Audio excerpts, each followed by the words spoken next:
নমস্কার, আপনাদের সকলকে স্বাগত জানাচ্ছি আমাদের এই চ্যানেল চন্দ্রজিৎ বক্সে। বন্ধুরা, কিছুদিন ধরে ভিডিও আসছিল না, আমি অ্যাকচুয়ালি আউট অফ স্টেশন ছিলাম।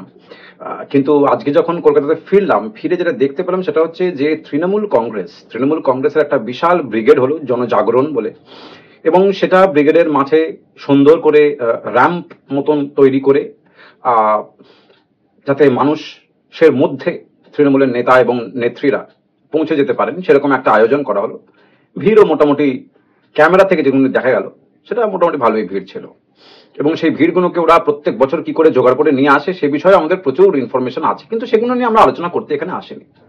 আমরা এখানে আলোচনা করতে এসেছি কয়েকটা স্পেসিফিক ইভেন্টস যেগুলো ঘটেছে এই ব্রিগেডের মিটিংয়ে।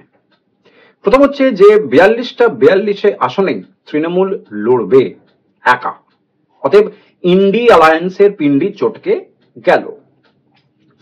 দ্বিতীয় কথা হচ্ছে এই ব্রিগেডের মিটিংয়ে নানান রকমের অভিনয়, নানান রকমের নাটক, নানান রকমের যাত্রা, অনেকেই অনেক রকম কথা বলছে।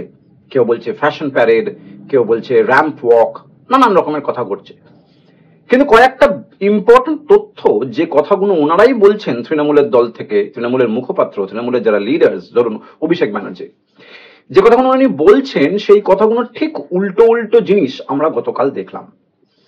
প্রথম কথা দিয়ে শুরু করি যে বিজেপিকে এরা অ্যান্টি বেঙ্গল বা অ্যান্টি বেঙ্গলি বলে থাকে প্রায় প্রত্যেকটা সভায় যেখানেই তারা সুযোগ পায়। কিন্তু এখানে দেখলাম যে কীর্তি আজাদ বা ইউসুফ পাঠান দুজনেই কিন্তু বাংলার বাইরের লোক, outsider, they are not even Bengalis, কিন্তু তারা এখানে এসে লড়বেন, তারা টিকিট পেয়েছেন। মুর্শিদাবাদ থেকে ইউসুফ পাঠান নাকি লড়বে। মুর্শিদাবাদে কংগ্রেসের ঘাঁটি, অধীর রঞ্জন চৌধুরীর ঘাঁটি সেটা, কিন্তু সেখানে অধীর রঞ্জন চৌধুরী এবারও দাঁড়াচ্ছেন কি দাঁড়াচ্ছেন না ওরা এখনো কিন্তু ওদের যে তালিকা সেটা এখনো ডিসক্লোজ করেননি। কিন্তু একটা ঘটনা বোঝা যাচ্ছে যে অধীর রঞ্জন চৌধুরীর যে ঘাঁটি সেখানে ইউসুফ পাঠান গিয়ে লড়বেন, যিনি বাংলা বোঝেন না। অথচ ব্রিগেডের মিটিং এ অভিষেক ব্যানার্জি বললেন যে যারা বাংলা বোঝে না, যারা বাংলা লিখতে পারে না, পড়তে পারে না, তাদের গ্যারান্টিটাকে মানবেন আপনারা? এটা অভিষেক বন্দ্যোপাধ্যায় বলছেন। তবে এই একই লজিকে ইউসুফ পাঠান বাংলা লিখতে বা পড়তে পারেন, বাংলা বলতে পারেন, বাংলা বুঝতে পারেন, অথচ কিন্তু ইউসুফ পাঠান তৃণমূলের ক্যান্ডিডেট। এই দ্বিচারিতা করার যে সিস্টেমটা, যে চরিত্রটা, সেটা তৃণমূলের নতুন নয়, সেটা আর একবার দেখতে পেলাম।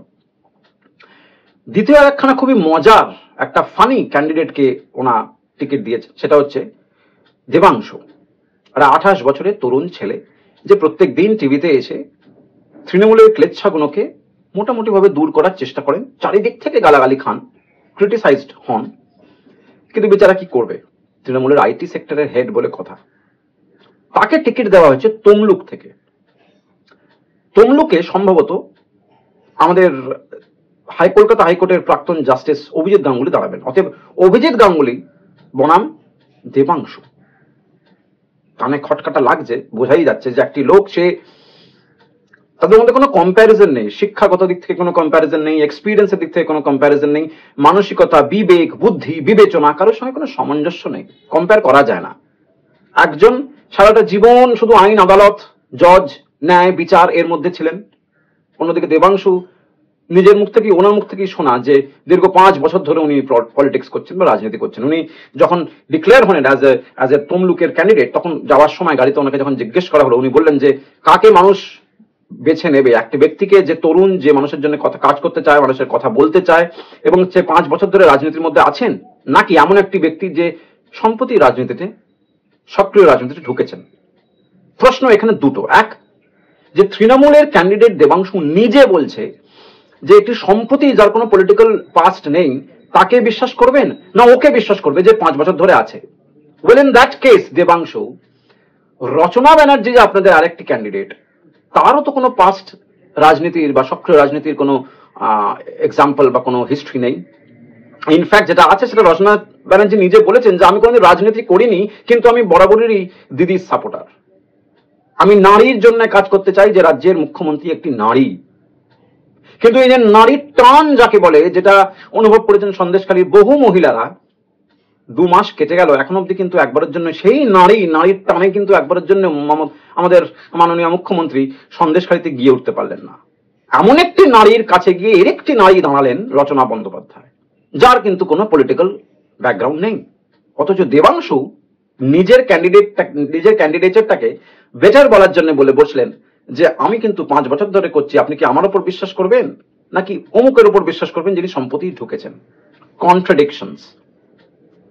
আসলে সমস্যাটা হচ্ছে এই যে এই দলটার তো কোনো নীতি বলে কিছু নেই যে আমি একটা নীতি ধরে আমি এগোবো এবং সেটাকে নিয়ে আর্গুমেন্টস করবো, যখন যেরকম তখন সেরকম।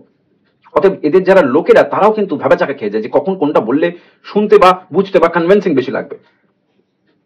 খুব দুর্দিন সামনে আসছে এই তৃণমূল দলের। আরেকটি নাম কীর্তি আজাদ।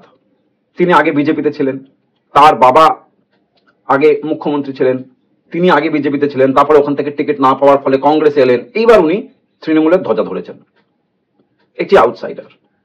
মোদিজি আউটসাইডার, মোদিজি গুজরাটের বাসিন্দা, মোদিজি আউটসাইডার, কিন্তু ওই একই গুজরাতে ইউসুফ পাঠান কিন্তু আউটসাইডার নয়, ওই একই কিন্তু কীর্তি আজাদ কিন্তু আউটসাইডার নয়, ওই একইভাবে শত্রুঘ্ন সিনহা কিন্তু আউটসাইডার নয়। এই ব্রিগেডের মাঠে কি খেয়ে ওরা এসেছিলেন যে এতটা হাই ছিলেন, সেটা কিন্তু খুবই জানবার আগ্রহ হচ্ছে বাংলার অনেক মানুষের। ব্রিগেডের মিটিং থেকে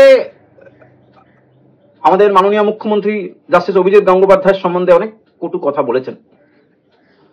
উনি এটাও বলেছেন যে বিচার ব্যবস্থায় ওনার বিশ্বাস আছে, উনি রেসপেক্ট করেন, অ্যাজ ইফ একটা যেন অপশন আছে, রেসপেক্ট করতেও পারো নাও করতে পারো। কিন্তু মানে জুডিশিয়ারি ভাগ্য ভালো যে আমাদের মাননীয় মুখ্যমন্ত্রী ওনাকে রেসপেক্ট করেন, জুডিশিয়াল সিস্টেমকে রেসপেক্ট করেন। কিন্তু উনি একটি রিকোয়েস্ট করেছেন যে যেন অভিজিৎ গঙ্গোপাধ্যায়ের মতন কোনো জজ না হয়, ওখানে না থাকে, কারণ তারা সাপ বা কেউটের মতো, তারা বিজেপির হয়ে কাজ করছে ওইখানে। অথচ মজার বিষয় হচ্ছে উনি পরিষ্কার বলছেন যে এই একটি ব্যক্তি যে হাজার হাজার লোকের চাকরি খেয়েছে, হাজার হাজার লোকের চাকরি খায়নি, আর অযোগ্য ঘুষখোর যে লোকগুলো যারা পয়সা দিয়ে ঘুষ দিয়ে চাকরিগুলো অন্যের কাছ থেকে কেড়ে নিয়েছিল, চুরি করেছিল, সেই চুরিগুলোকে ধরিয়ে দিয়েছিল। চাকরি উনি খাননি। চাকরি যারা পায়নি তারা প্রতিবাদ করে একখানা কেস ফাইল করেছিল বলে সেই কেসটাকে যখন ইনভেস্টিগেট করেছিল তখন এটা জানা হয়েছিল বা বেরিয়ে এসেছিল যে তৃণমূল দলের সবকটা চোর জোচ্চোর যারা ওখান থেকে ওদের কাছ থেকে টাকা নিয়ে চাকরি দিয়েছিল তারা আজকে জেল খাটছে। সেই ফয়সালাটা উনি করেছিলেন। অথচ উনি বলছেন মাননীয় মুখ্যমন্ত্রী যে হাজার হাজার লোকের চাকরি খেয়েছে।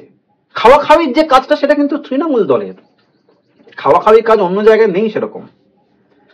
কিন্তু অভ্যেসবশত এই ধরনের ল্যাঙ্গুয়েজ বেরিয়ে যায়, বোঝাই যায়। একটি ছবি বেরোলো যেখানে নরেন্দ্র মোদী আমাদের মাননীয় প্রাইম মিনিস্টার তার হাতখানা ধরে এরকম করে নিজের মাথায় ঠাকাচ্ছেন অভিজিৎ গঙ্গোপাধ্যায়, কিন্তু ভুলবশত অভ্যেসবশত আমাদের মাননীয় মুখ্যমন্ত্রী বলে উঠলেন যে গিয়ে একেবারে পায়ে গিয়ে পড়লো। ভিডিও ফুটেজে কিন্তু পায়ে গিয়ে পড়ার জায়গায় কোনো রকম এক্সাম্পল নেই, কোনো ছোট ফুটেজ নেই, ওটা অভ্যেসবশত উনি বলে ফেলেছেন। যখন দিল্লি যান তখন তো উনি প্রায় তাই করেন, সেই অভ্যেসবশত উনি বলে ফেলেছেন যে পায়ে গিয়ে পড়লো। আর এই ব্রিগেডের যে মিটিংটি হলো তৃণমূল কংগ্রেসের, তার প্রত্যেকটি পাল্টা উত্তর। সন্দেশখালীতে বিজেপির মিটিং চললো, বিভিন্ন জায়গায় বামফ্রন্টের মিটিং চললো, আজকে আরেকখানা বামফ্রন্টের মিটিং আছে সন্দেশখালীতে। কিন্তু মজার বিষয় হচ্ছে যেটা, সেটা হচ্ছে যে এই ব্রিগেডের মিটিং এর যে তৃণমূল কংগ্রেসের যে লাস্ট ক্লাইম্যাক্সটা, সেখানে অভিষেক ব্যানার্জিকে দেখা গেল যে তিনি হাঁটু গেড়ে নীল ডাউন হয়ে বসে মানুষের কাছে 3 বার মাথা নত করে মাথা ছোঁয়ালেন মাটিতে।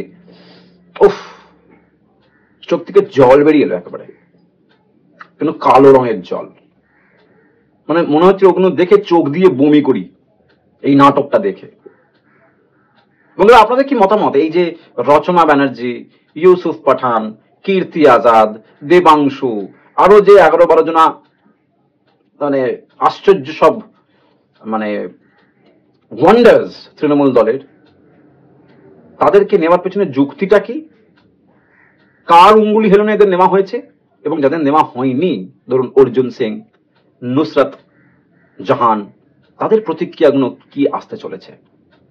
লোকসভা ইলেকশন নয়, লোকসভা যাত্রা হবে বাংলায়। বন্ধুরা, দেখা হচ্ছে আমার নতুন ভিডিওটা একটা অন্য ইস্যু নিয়ে। ভিডিওটাকে এখানেই শেষ করছি, সঙ্গে থাকুন। যদি নতুন এসে থাকেন তাহলে অবশ্যই চ্যানেলটাকে সাবস্ক্রাইব করতে ভুলবেন না। নমস্কার, জয় হিন্দ।